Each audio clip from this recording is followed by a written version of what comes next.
Hey, host of Minds of the Mighty podcast. And this isn't just your ordinary podcast.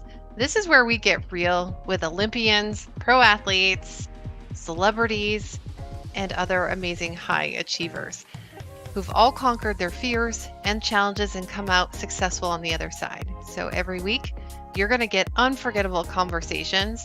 You're going to get information on how to move things forward and powerful validation for you building your own dreams.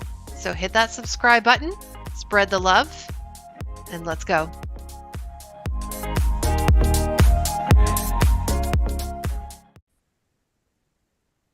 Hey everyone, Danielle Fitzpatrick Clark here, your host of Minds of the Mighty podcast. And oh my goodness, I am so excited to introduce you guys to today's guest, which is Sheila Houlahan. I was afraid I was going to mess up your last name.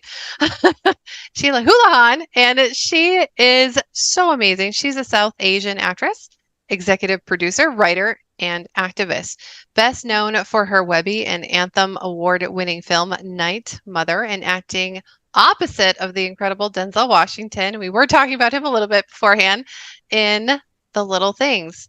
She is dedicated to using her platform to uplift marginalized voices through powerful storytelling. So welcome, Sheila. Oh my gosh, it's so great to have you on the podcast. Oh, thank you. It's so nice to be here. Thank you for that very warm intro. My goodness. Absolutely. It's a pleasure. Yes, and we really appreciate you coming on because you are pretty close to a big day coming up. It's in 10 days. My God. Yep. Feeling that. Yes. So guys, just for your awareness, Sheila is getting married. She's getting married in 10 days to her wonderful fiance who's watching the dog in the garage right now. Yeah. You can probably hear his little workout playlist if you listen very carefully. Nice. Streaming through. Oh my goodness. Well, you don't have to tell us like too many details, but how excited are you? I'm so excited. I'm at that point, like, I feel for anybody who's listening who's gotten married before, like, you will be very familiar with like the weird emotional roller coaster that is planning a wedding. Yeah. So I'm at that point of like, great, let's do it. Ready, done, time, let's begin. Yep. Please, yesterday. So I'm just thrilled. I haven't gotten cold feet once in the entire process. Like, I know I want to marry him. We've been together for close to a decade, and he is absolutely my soulmate and the one I'm supposed to be with. But the planning of the wedding itself is a interesting phenomenon. Very not dissimilar to planning and executing a film, honestly. Yeah. Horrifyingly similar in a lot of ways. Oh, okay. So do tell. Now I got to know. I mean, just finding the right team of people, starting with your vision, coordinating with different consultants, finding different subject matter experts. So, if you're going to need catering for both, right? Like, there's a lot of overlap there. There's a lot of people who work in both industries. Yeah. So I would say anything that you're bringing into existence, whether it be a narrative piece or something just like a wedding, you are working on creating a vision that starts as something intangible and slowly becomes something tangible and real that is going to be an experience that people come away from. Yeah. So keeping that, okay, how do I want people to feel when they're at the wedding and attending it is very similar to what I think when I think, okay, how do I want people to feel when they're viewing this film? When I'm reviewing a script and saying, okay, is this something that I want to take on? How do I see this being received? Where do I see this going? How can we add value to it? Certainly my approach with scripts is how do we add value off the page or off the screen? Yeah. And I'm really interested in creative projects that also are simultaneously nonprofit-based movements so that if people feel inspired after watching a film, they can go and immediately take action. Because I think that's just how people are wired these days. So trying to do the same with my wedding, like working with a florist who uses recycled flowers so that I'm not, growing a carbon footprint and doing other little practices like that to try to live by those values, even when it's just a big party. Yeah, I know. Because we talked about that. I'm like, oh my gosh, I was like really excited because our wedding, me and my husband's wedding, it was a big party in my backyard with hay bales. And then, the neighbors were the country band and all that stuff. Oh, yeah. I love that. Funny story about this. I actually, because we had cakes. I did my first cake stand at my wedding. They had pictures. That's so cool. I know, Wow. everyone's like, The wait, coolest bride. is that the bride? Oh my gosh, she's doing a cake stand, and I actually beat out all the guys, and I'm like, I told you guys I was gonna win, but like, yeah, but you can't drink anymore tonight. Irish. That's the thing. Yeah. It's in the blood. It's in the DNA. Like, oh, I've never done one of those. I'm like, well, why not? You know, it's my day, so I might as well just, Let's do it. Today's as good a day as any. That's so funny. Wow. Yep. You're a legend. I love it. Yeah, we have side by side. We have pictures of my husband doing cake stands in his tuxedo, and then me. I wasn't in my wedding dress. I don't think they could have lifted it up, but I was in like the after dress, and so Sure. they have him lifting me up, and I couldn't lift him up. He's a big dude, Sure. so his fraternity brothers and my brother actually, because they were roommates. Yeah, there's a whole story behind that. That was fun. They were holding him up, and so yeah, but I still won. I won. I beat out like 3 or 4 other guys. Yep. Wow. I hope that you have those photos framed side by side in your home. We do, but they're put away right now, so our girls don't see them. Like, what is that mommy's doing? When you're older, we'll put that up again and be like, an example. I love that. That's so funny. Like, I knew that you were cool, Mom. I knew it was there somewhere. Yeah, but that's like the kind of unbridled authenticity that I feel like we need more of in this world. Obviously, like wait till the kids are older, but that I love that energy. I wish people led with more of that online, certainly. Yeah. Because that's what's relatable ultimately, right? The very specific, like, wow, that's a really random and cool thing that you did is ultimately what makes me feel on this Zoom call or in any other sort of platform feel more connected to you. Yeah. Well, that gives me permission to like put those. Sorry, I got my hair on my face. Put that out there on like, hey, yeah, on LinkedIn. If I can get away with it on LinkedIn, I can get away with it anywhere. So. Oh yeah. Like. Yeah. LinkedIn poll. I'm gonna have to pull them. Okay, so aging myself just a little bit here. I'm gonna have to scan them into the computer because they're not digital. There is an app called Genius Scan, and no, I am not sponsored by them. I just love them. Yeah. And it's a phone scanner. So you just take a picture on your phone and it instantly scans it and turns it into a scanned PDF file for you. Then I guess I have no excuse not to put it up. Yeah, let me make your life easier. No, I mean, I don't mind putting stuff like that up. And, I probably have a couple coaches like, Danielle, you shouldn't do that. But it's like, well, you know what? I think that people should, if they don't like it, fine. Honestly, I'm always looking to get rid of people who don't resonate anyway. So yeah, it's just permission. That really should be the goal anyways. It's just like, what can I share that is unapologetically myself online that is actually going to lose people rather than gain more? I think when people think about it from that end, they find that really specific niche, right? Yeah. And they start to figure out what their voice is. And then people are like, oh, there you are. I've been looking for you. Yeah. So interesting.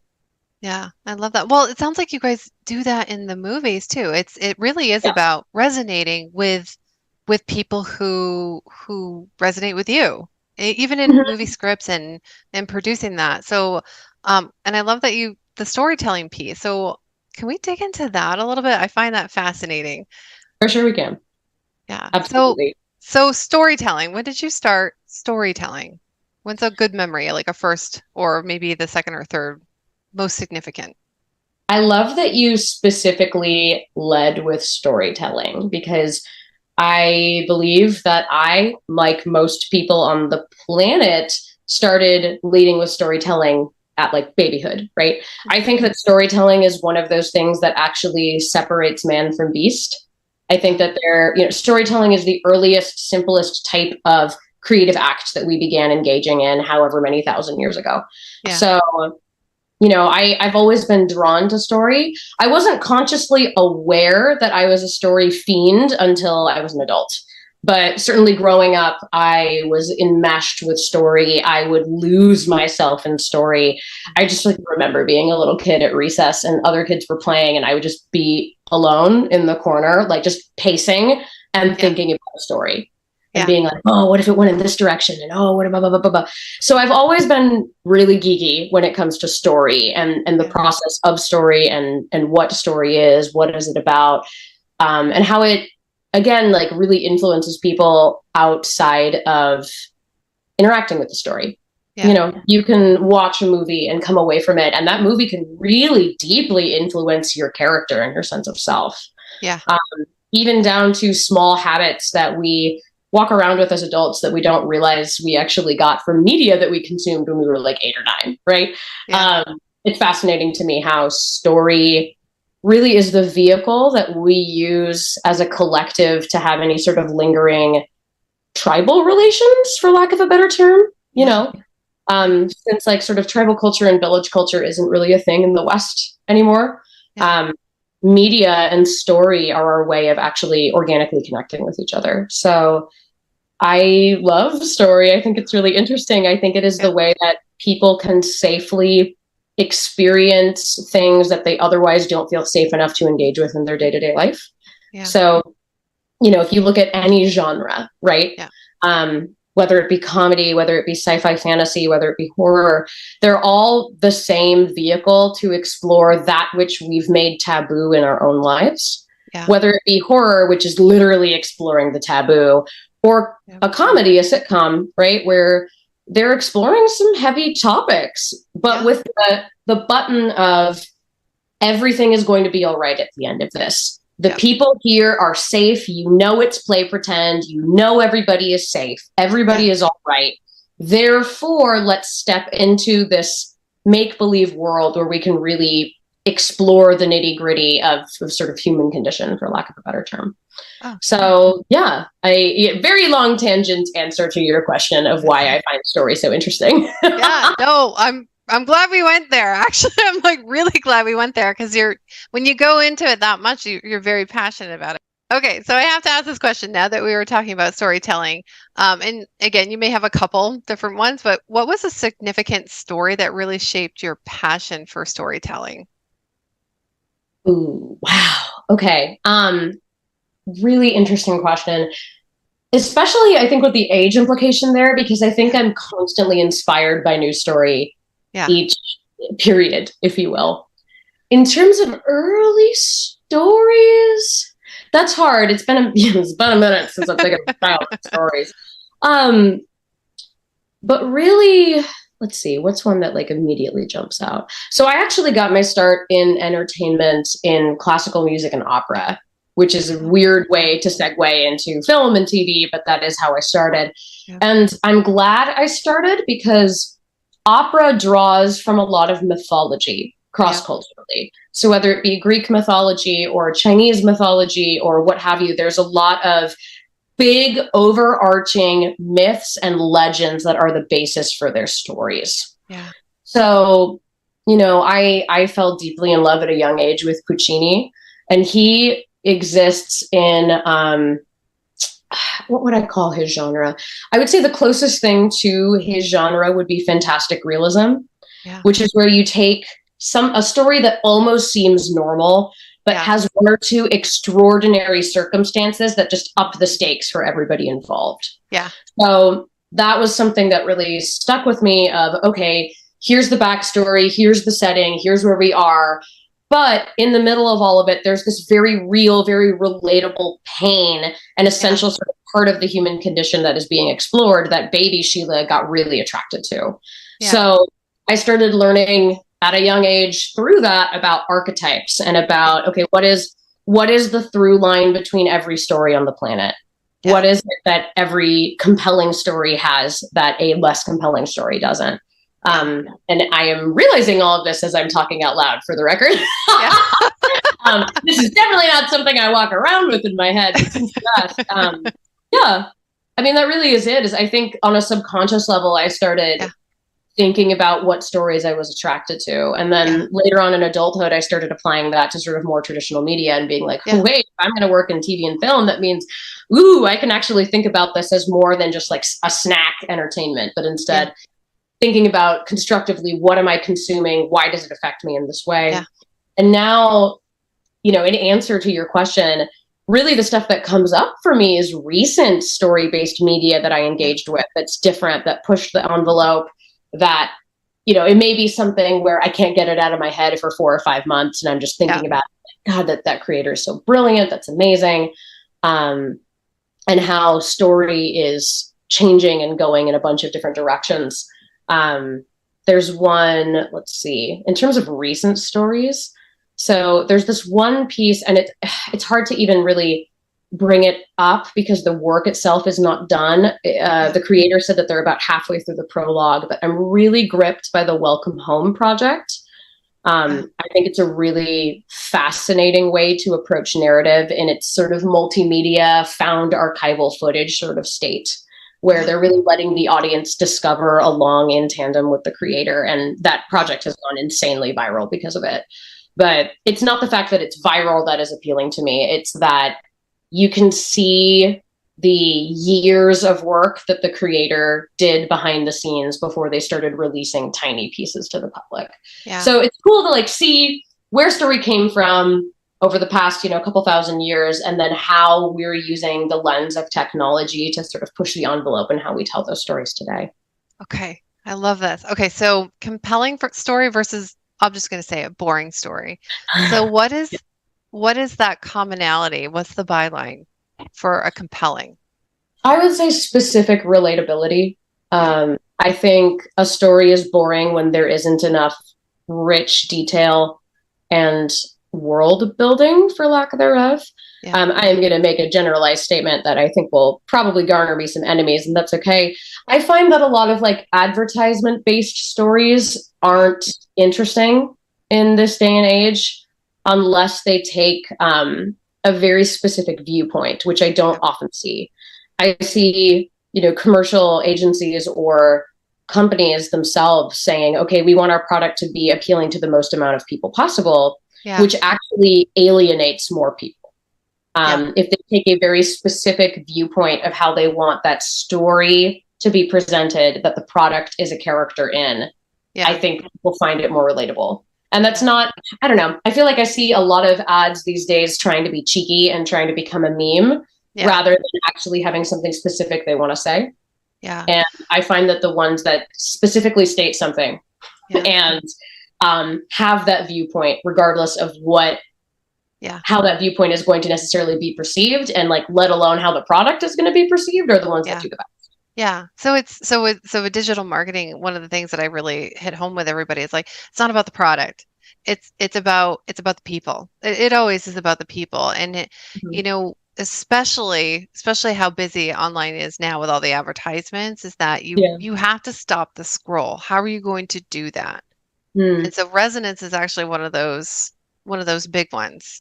Is that when people can insert themselves into a situation, into an advertisement, or into a product or a story that somebody is telling online, that connects with them in a way that nothing else can, and it stops the scroll. But it not only stops the scroll, it makes whatever you wrote or whatever you advertised or the product memorable to them.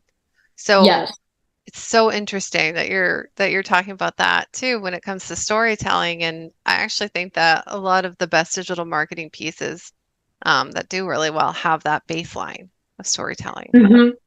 Yes, I completely agree. Wow. No, you just made me think of a lot of things. So personally, as a person on social media, I've stopped taking commission-based work from product.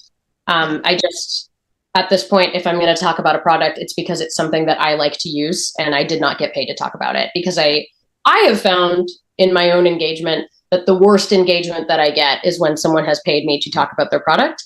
The best engagement that I get is when I'm not even trying. I make a post that might literally just be text, and it's all of a sudden like 4 times the engagement as per usual. And that gives me something, right? Like, people are tired of seeing curated shit. They want to see stuff that is real, that resonates, as you say. Yeah, yes, influencer marketing is changing so much now. And so at the beginning of 2023, there was the big de-influencing. And so what that was is, and I actually liked how it started, because influencers who were listening to the ones that kind of started de-influencing, they were listening to their audience, and their audience is saying, well, how do I know that's the best? Because you just got paid to post this. So they were saying those things. And so this is when de-influencing, those influencers would take it, well, let me just show you that I'm a product of the product, and this is why I love it compared to this one. So they would de-influence the other brand, which I don't know the legalities around it. Definitely wouldn't recommend it without looking into it. But it was in a way to show their following that actually I'm a product of the product and I love it and this is why. At least Mm. the people that were being genuine about it. Not everybody was genuine about it. Then people saw that, ooh, look, that got them a ton of likes and subscribers. I guess I will do. And so then, And then it turns into an imitation. yeah. Yeah, Yeah, and that's then hard. it turns into legal issues, and then it turns into the brand, oh gosh, we were one of those brands that, this influencer cut us down, and to which I say, I'm like, well, there's your feedback, brands. That's your Yeah, feedback. I mean that's honest feedback that is valuable. Yep. If it's listened to. That's interesting that I wasn't aware of that trend actually. So that's Yeah. interesting that that happened. Yeah. I still see, I won't name her, but there's one pretty large influencer that I follow who made this post that was so tone deaf in comparison to sort of the ethos of what her website is. And Yeah. she just got reamed by her fans. And Yeah. everyone was like, this is so embarrassing. Like, I'm embarrassed for you that you promoted this company because it Yeah. goes against everything you stand for. But obviously, she got paid a lot because it's still up there. She never took it down. Yeah. Oh, yeah. But it was just this weird, like, wow, you just eroded years of trust in your brand Yeah. overnight for a Yeah. quick buck. And I Yeah. think I get it. A lot of people make a livable income doing this, and I don't want to smack talk those people because that's their choice and that's a valid way to earn money. Personally, I am not taking those commissions anymore.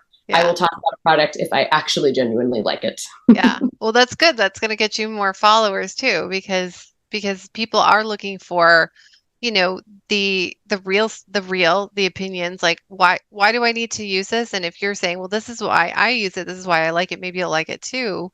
Mhm. Word of mouth marketing is still the best form of marketing. And yes, I say that being a digital marketer, knowing Mhm. that is that going to take me out of business? No, it's not because the platform is the platform is digital. So it's just kind of a way to use the platforms that we have Yeah. available to us, and the old form of marketing still stands, word of mouth marketing.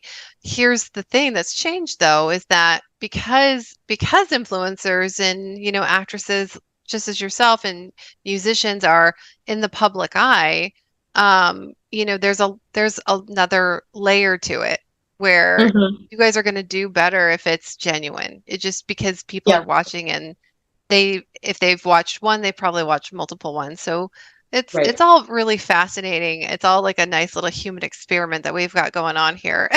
Mm. Yeah, it is actually. That's a nice way to think about it. A human experience.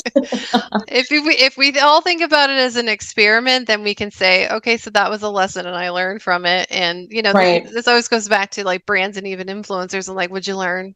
What'd you Yeah, take it from lowers this? the stakes. It makes it less of a like, this is ruined society, and makes Yeah. it more just like, well, Yeah. whoops, we shouldn't have done that. Like you go so much further when you're just really honest about it. And so I have had brands approach me like, what should we do about this? I'm like, well, what is it that is the truth? What's the truth?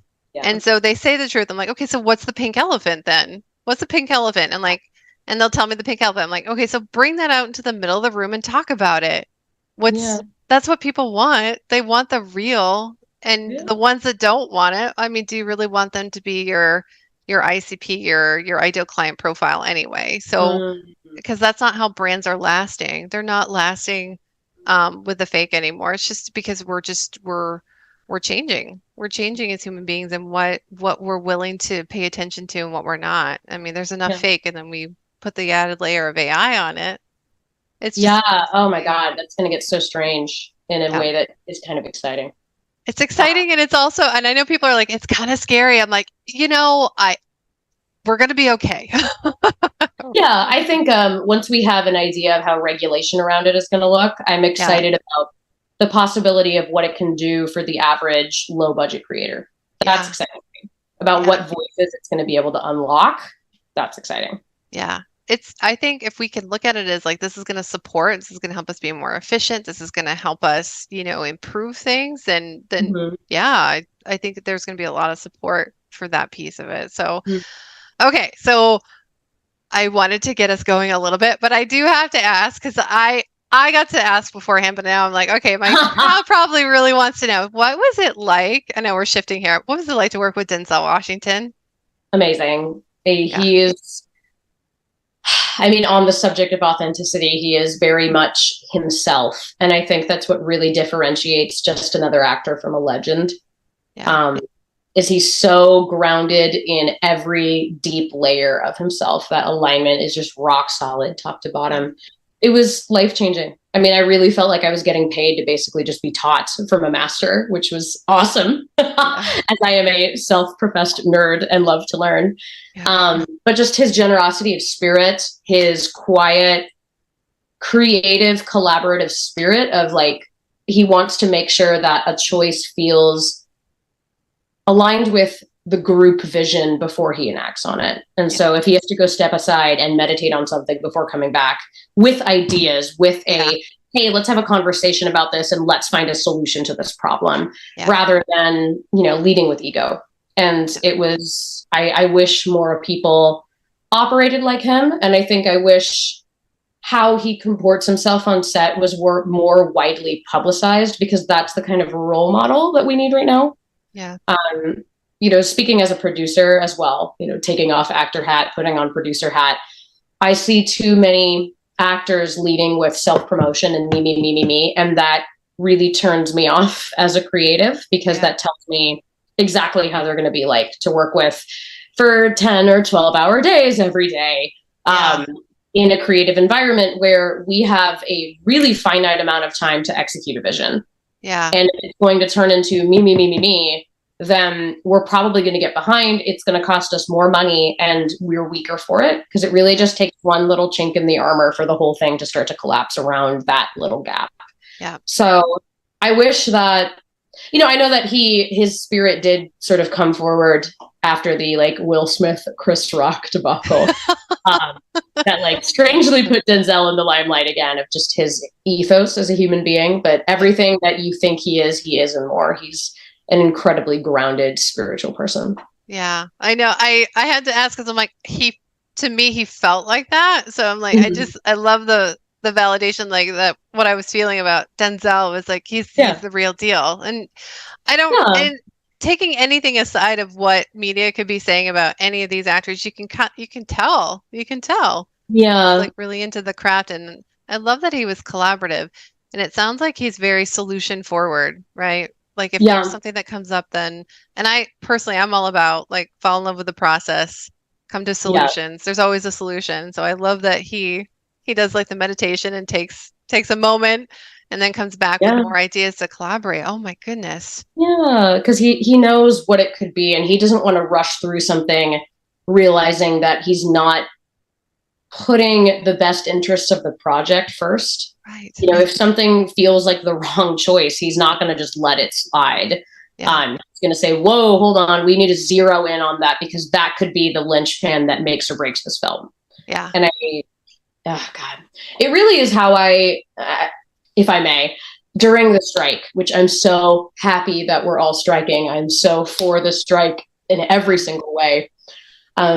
I've taken it as an opportunity to really assess how I was conducting myself in the industry and how I was running my own business. And I'm realizing that I want to be more like Denzel in a lot of ways.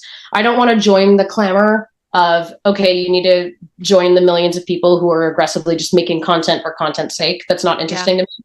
I want to go to a craft first, collaboration first process of, here's what it is. Trust in the work. Trust that the right people are going to see it.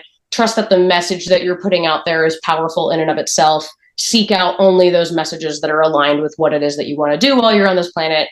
Call it a day, you know? It's one of those, it's the type of work where at the end of the day, you can look at yourself in the mirror and just like, today was a good day. Yes. And I think, you know, being transparent with everybody, because I try to be intensely authentic. The past year has honestly been hard. With my project Night Mother, it just blew up in ways that I was really not anticipating, to be perfectly honest with you. That was like a zero budget project that I did during COVID, because I didn't want to lose my creative ability, for lack of a better term, that quickly grew into this international phenomenon, which was not how I set out. I just was like, hey, I've got some friends, Ellen and John, people know who they are. I love them. We've been friends for 10 years. Let's make a thing.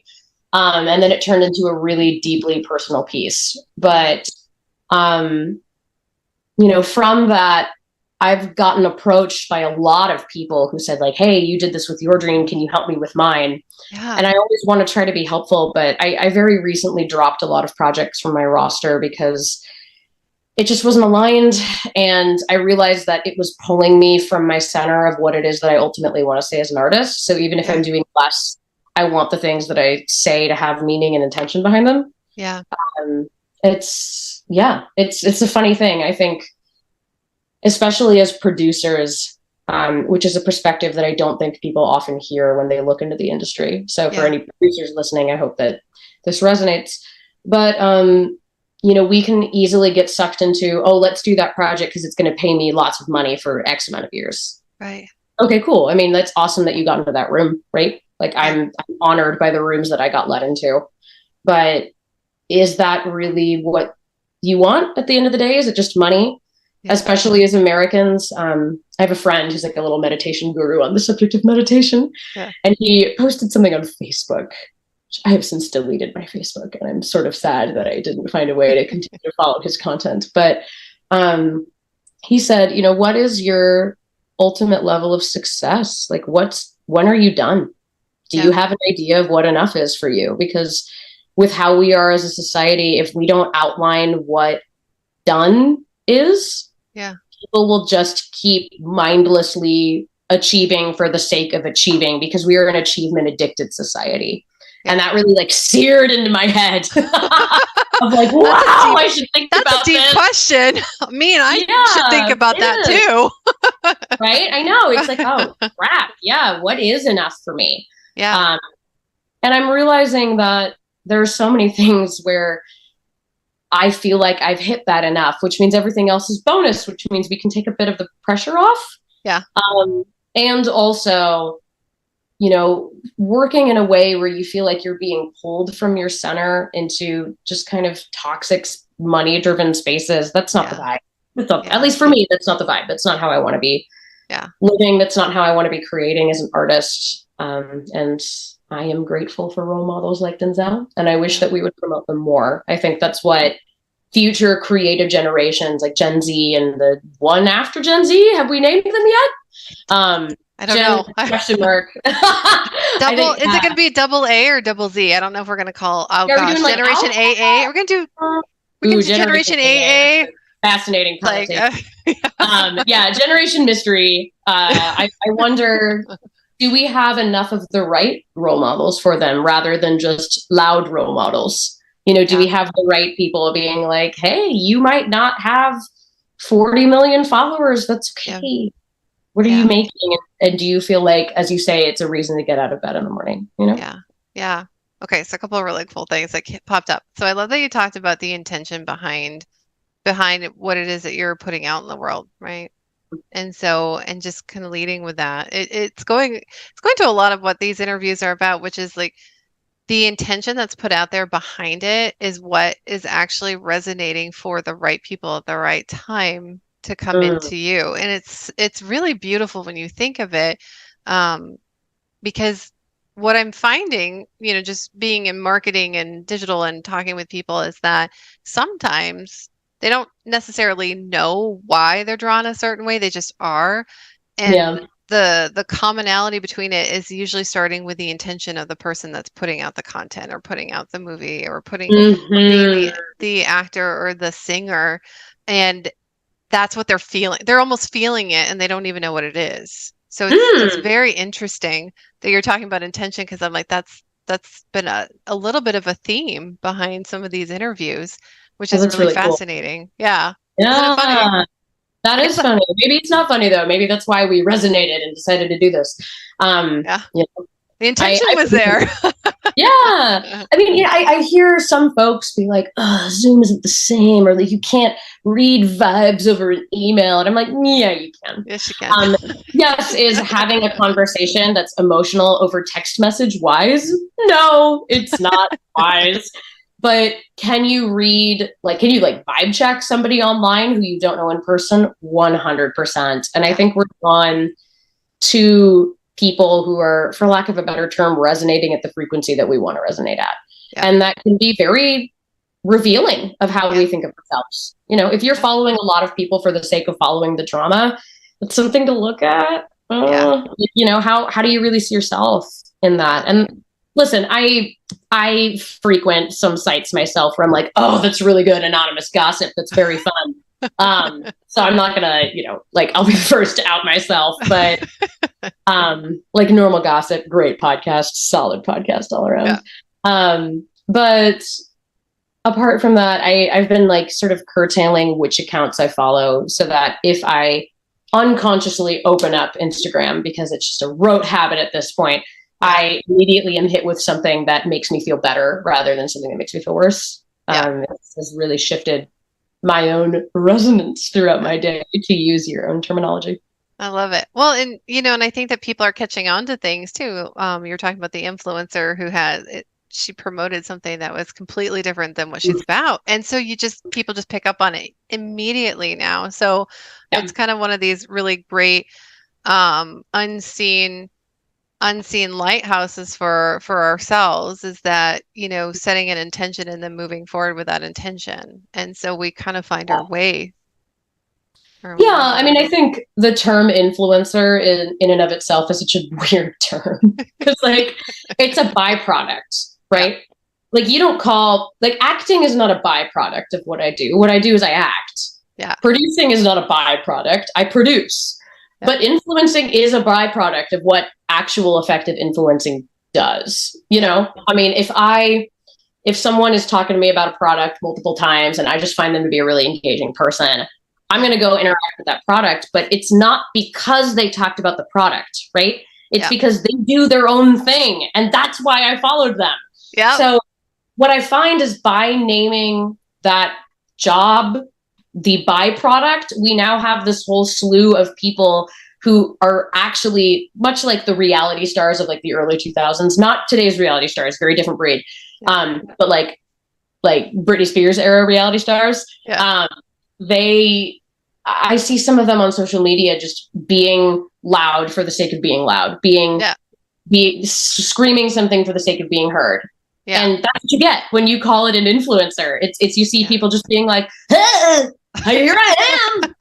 And you're like, great, what's the takeaway? You know? It's a funny thing. It's a I know some people love the word influence and some people don't. And my company's called Influence, and I see it a little bit differently, and I have to laugh because my daughters are like, "What is it to be an influencer, Mom?" And I'm like, "Well," they're like, "'Cause you're an influencer, right?" I'm like, "Kind of. I'm more of a thought leader, you know." But here's what I say to them: it's like it's the intention behind influence is really what it is. So if your intention is, and so I always talk about, to everybody and my girls too, I always look for what I call either the double win or the triple win, just depending on who's involved. And so influence is really moving people into the win. So if you have the right intention with influence, it's actually to move the collective parties all involved to a beneficial win. It's the collaboration that Denzel does, right? So he's very influential in what he does because he's looking at it from not the me center, but he's looking at, okay, so I want to win in this and I want everyone else to have a win in it. What is that? And how can I move this forward? And so that's how I see influence done really well. And I like influence a little better than persuasion, because persuasion is like you have to talk people into it. And so influence is more, if you have the right intention behind influence, it can be really, really powerful. Well, you just like gave me so many different creative thoughts with that. Like, wow, you just lit me up. Wow. Got my brain running in like 40 different directions. You make me think of, we did not talk about this before, but there's stuff that I want to be, I'm being really vague about this, but there's stuff that I want to say and that I want to put out there online that I haven't before, but that I am considering because it's something that I've recently become passionate about and that I've learned a lot about. And I think there's a lot of misinformation out there. So I like your framework because it makes it less about, hey, there has to be an objective that is met by the end of this content being posted, and more just like, here it is. Yeah. Yep. So here it is for your general awareness, and do what you need, do what you want. Mm-hmm. Yeah. Yeah. And then they get to kind of, it's just, it's so like influence to me is so subtle. Most of the time it's Mm-hmm. very subtle. Yeah. I'm actually pretty subtle with my influence. I'm not loud. Like I actually pretty soft spoken. This is why the microphone's like basically I'm eating it. Um, no, don't get me wrong. I'm assertive and I go for things too. I do it in a more of a quiet way. Um, and it really doesn't take a lot. It doesn't take a lot of noise. And so when people are trying to be influential by being loud, you know, what's really great is when you can come in a little softer and use that momentum for yourself. And so Hmm. it doesn't have to be loud. It's really about finding a way to have a win for everybody, but you actually have to be really like you have to know yourself really well Hmm. to be able to do that and to be able to take yourself out of the situation first and foremost and see the win for everybody and not have your layer on what's a win for people, not assuming what's a win for people, but really looking and observing. And then, okay, so what am I, and this is why I love that you talked about Denzel this way. And then Denzel can say, but what am I willing to do? And what am I not willing to do? Knowing myself after Hmm. I know everybody else's win and then coming to the table with those options so that everybody Huh. wins. It's so interesting. That's And it's such a very different way of subtle. answering it. Wow, Yeah, that's really so cool. subtle, right? But it works so well because because that's collaboration. And Yeah. actually that's really disruptive too, because most people are doing the opposite of like, well, I'm just gonna be loud until I get what I want. Well, that's what Right. toddlers do, right? That's what toddlers do. Yeah, And it's like social media invasion. right. Like, hi. And you're like, Yes. oh Jesus Christ. I mean, I look at the explore page on it. I'm outing myself. I'm not on TikTok. I saw TikTok and was like, that algorithm would ruin me. Have fun, everyone else. Enjoy it. I would never get anything done ever again. But it's made its way slowly over to Instagram, right? So I look at the Yeah. explore page and I just see imitations of other people being loud, which is a strange phenomenon to witness. Like, wow, I just feel like I see the same meme like 40 times in a row on those like reels on Yeah. Instagram. And is it really hitting me? Am I remembering a single one? Or is everyone just kind of yelling and hoping that you catch on to their yell? Yeah. I like, okay, so there's certain memes that I like, but I like there's a video and I really like this too. And I actually use it as an experiment, but it's a video of um a professional violinist playing in the subways of I believe it was New York City. And he was just wearing regular clothes and he was I mean you have to pay thousands of dollars to get a ticket to his concert. Mhm. And he was just playing there for free and people were just passing him by and he had a little he had a little jar out. People were just throwing a couple bucks in here and there. So that was his take. And then it was a comparison of like he did this and everybody walked by him. And the story behind that was like, go to the places where you're most appreciated is basically what it was saying. Huh. And so reposted that on LinkedIn. I'm just like, I really kind of want to see how people are processing this information. And there were two types. There were two, I don't know if you could say the two. There were two types. There were people that, and there's nothing wrong with this either. I'm not putting judgment. It's just observation. And I found it really interesting. There were people that were saying, yeah, but that's actually not a good comparison, because he's in a New York subway and people are going somewhere versus people know who he is and they're coming in, because he's known in that particular arena. And so they were kind of picking apart like the experiment that my experiment was running. And then there were other people that just like, that makes so much sense. And so they took that information in and then they used that to describe their experience with what that was trying to say. So you had people who, Huh. like I said, there's nothing wrong with either way because I thought there were good points. It's just two different ways of thinking. And Yeah. so people are fascinating, by the way, but it's just there's so much it can be done with even like a meme that's thrown around the internet several times. But what I Yeah. really like it is when somebody takes that meme and then they put you're gonna like this. They put their story and how it resonated with them on top of it. And so that's Ooh. really powerful. Like a That's a good way story to use it. telephone game. Yeah. Wow. I really love your mindset with the stuff. It's really fascinating to listen to. I'm so glad you have a podcast to talk. Well, I get to geek out because we're talking about storytelling. I'm like, oh, good. Now I can like talk about this stuff and not just have like a quick little post on it. But yeah, it's like there's just so content and people are fascinating, and to see, and the best piece about it is that you're actually, when you post, take that meme and then you post your story at it, you're going to have, people are going to go one way or the other. So it's a disruption where they're either going to resonate or they'll be like, this person's crazy, I'm out of here. And so it can act as a filtering process too, which I love. That's really cool. Wow. Yeah. This is you've just blown my mind sideways in a lot of different ways. Where I'm like, wow, I should have an offline conversation with you about a lot of this stuff. It's so great. Like my little experiments that I like to run online that nobody knows I'm running on them. I'm telling you, like I run little experiments on you people all the time, and I do. Like they have no idea what I'm doing, and I'm just like, I just feel like being my scientist Danielle today, and so let's just see. So yeah, scientist. It's a game. Like for me, it's just like, well, I could be, drudging around and like, I got to post today, or I don't know what I'm going to do. Or I could be like, let's just see. I'm just curious to see how people are going to take this.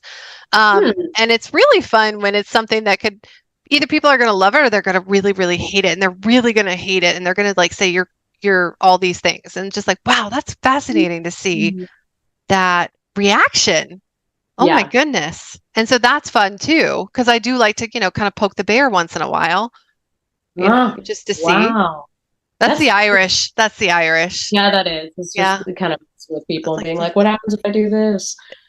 Oh my gosh. Yeah. Oh my gosh. So yeah, I wish I could, I should make a quick note for everybody listening. I wish I could talk about some of the stuff that I'm building right now, but until this strike is done, I can't.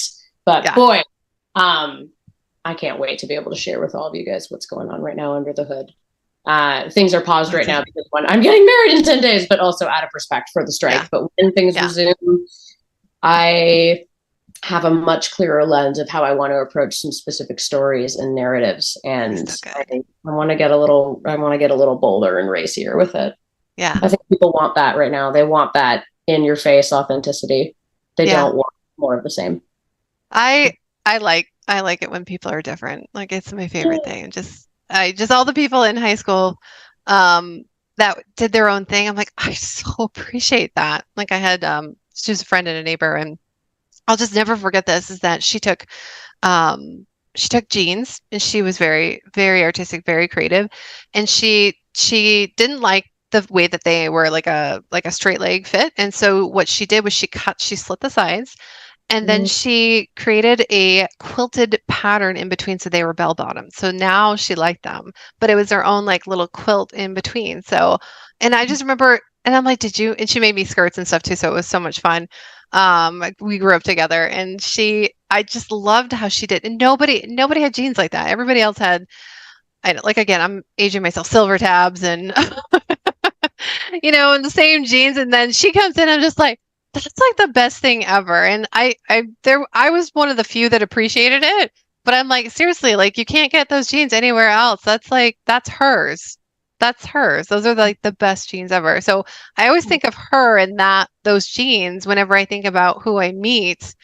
And I always look for their little thing, their little disruption. Like, what is it that makes you like super unique? Even if you're not trying to tell me or show me, I'm going to find it. So I actually I'll focus in on that first and foremost. And then I feel like I found like a little treasure. Yeah. Oh, that's so cool. What a cool superpower. This is like the first time I've told somebody that I do that. I'm like, I think people probably know, because then I'll point it out and I'll just say it. And they're like, they'll be like, you see me?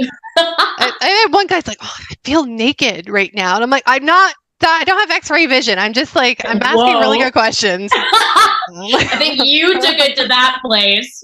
Listen, yeah, I'm like, put your clothes back on. But it's kind of just like seeing right through it. But I'm like, but people they'll say certain things and you can hear it in their voice and you can kind of feel it. Just like, ooh, either, oh, actually you hate that, or, oh, that actually really interests you. Let me ask some more questions. Let's go down that road. So Yeah, people are fascinating. People are very fascinating. It is true. Yeah. Oh, my goodness. Yeah. Well, we've been on for a little bit, but I do want to talk about this because before I started getting goosebumps, we were talking about this. So you have a lot of projects. I know you can't talk about all of the ones coming out, so we're gonna have you back on when you can talk about it. We will. We'll have you back on. Reunion. Yeah. But one of the big passion projects is to help with mental health, right? Mhm. Mental health. And so I'd love for you to share a little bit about some of your projects revolving around supporting Yeah. that. So without like delving into future projects, you literally like there's something I've been building in my mind that you incubated in this interview. So Yay. I'm excited for a follow-up reunion party where I can be like, and it started here, folks. And just talking about POVs and stuff. It was like, psh, bam, okay, everything's coming together. So I find that I don't work on a project unless there's that through line. I just, as a, to be completely frank with listeners, I'm a suicide attempt survivor. So mental health is at the forefront of my own personal journey, but now is deeply enmeshed in a lot of the projects that I'm taking on. There's even a documentary project that I'm looking at right now, and I think mental health is going to just organically come up in it, even though you would not necessarily think that that's one of the topics. I am confused that in a world that is so progressive, where we're already debating the ethics of having AI do our jobs, we have not advanced mental health care really much at all in the past 100 years.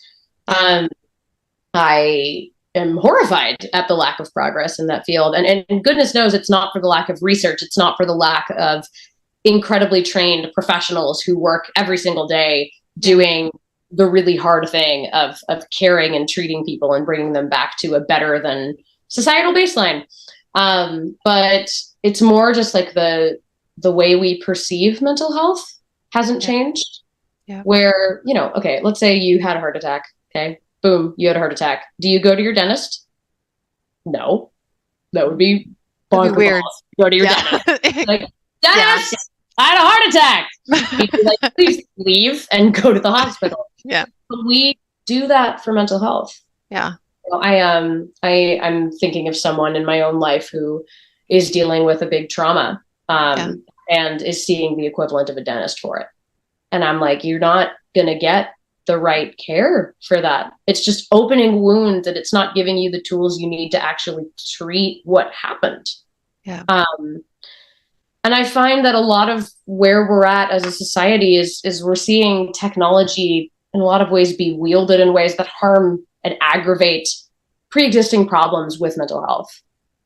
You see some folks say like, oh, mental health is fabricated. Like there wasn't depression or anxiety 50 years ago, blah, blah, blah. And I'm like, no, just like everything else, everything's being filmed and documented. So you're just seeing it more. It's not that it didn't exist. It's just actually documented.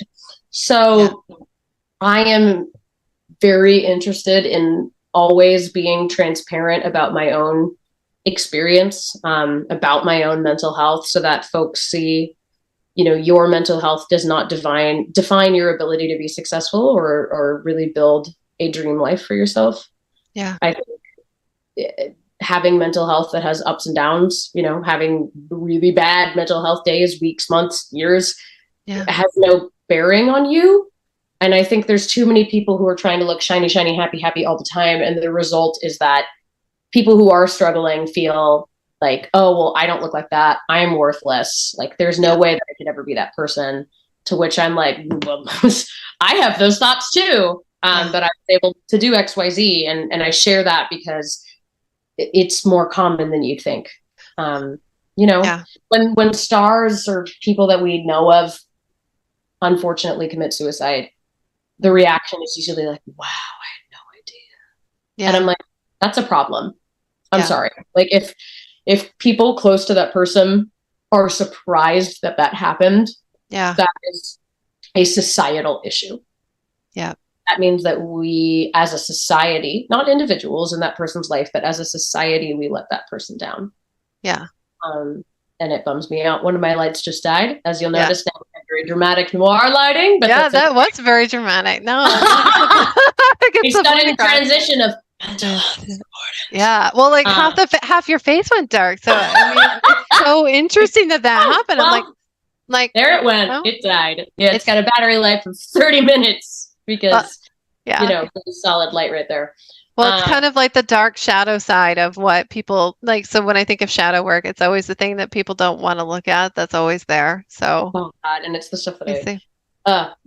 We're gonna have an offline conversation about now. I have these ideas, and I'm like, well, good thing I know someone who's good at this. Yeah. Let's shape something and make something.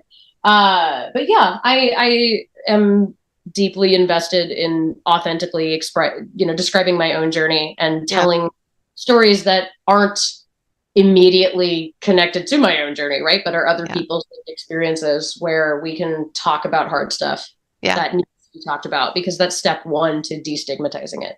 But really, like actually destigmatizing it, where we go, oh, hey, healthcare should cover mental health.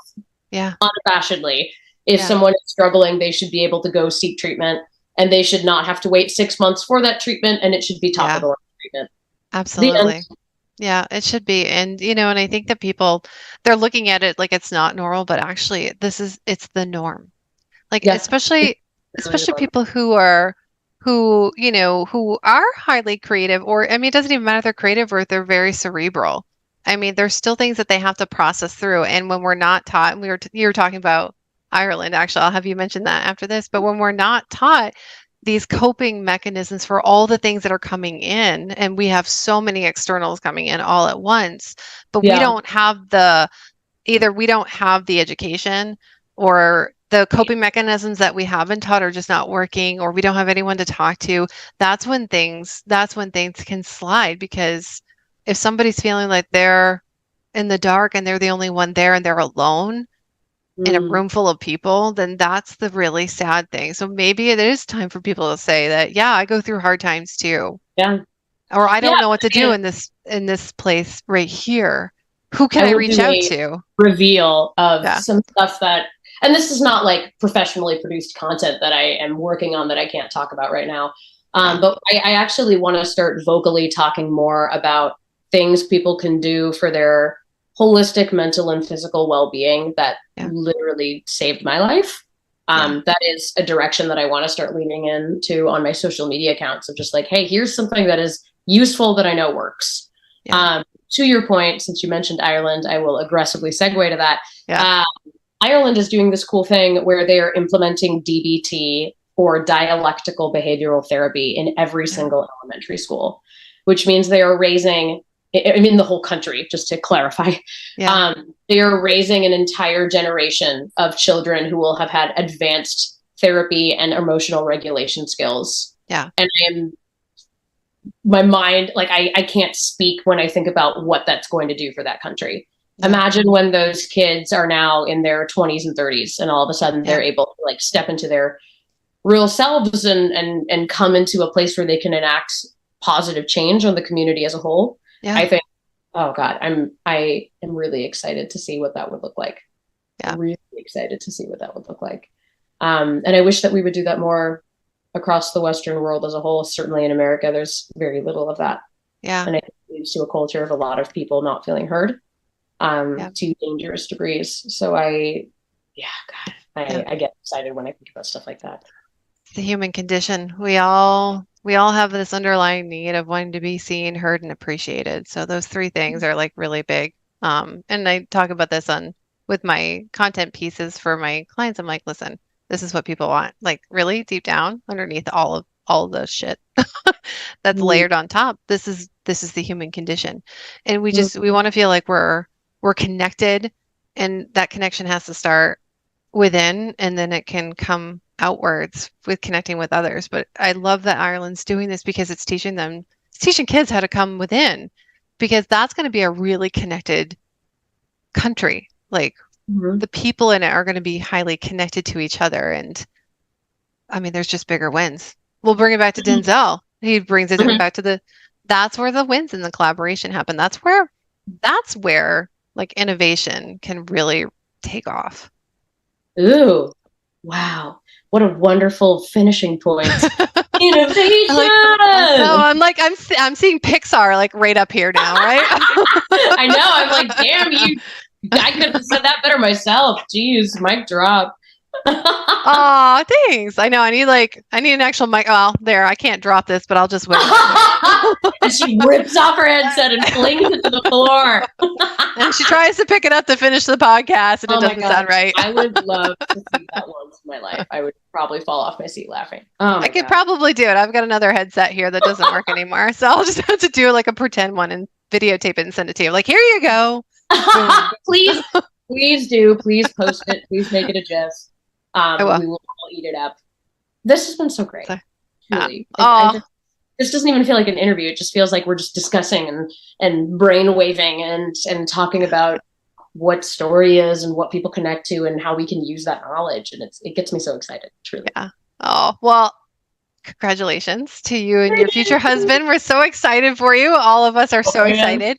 By the time this goes out, I know you are going to be married. So I'll just be saying, you're a Mrs. Yay! Yay! I'm jealous of future Sheila, who is existing in the timeline where this is released. Yeah.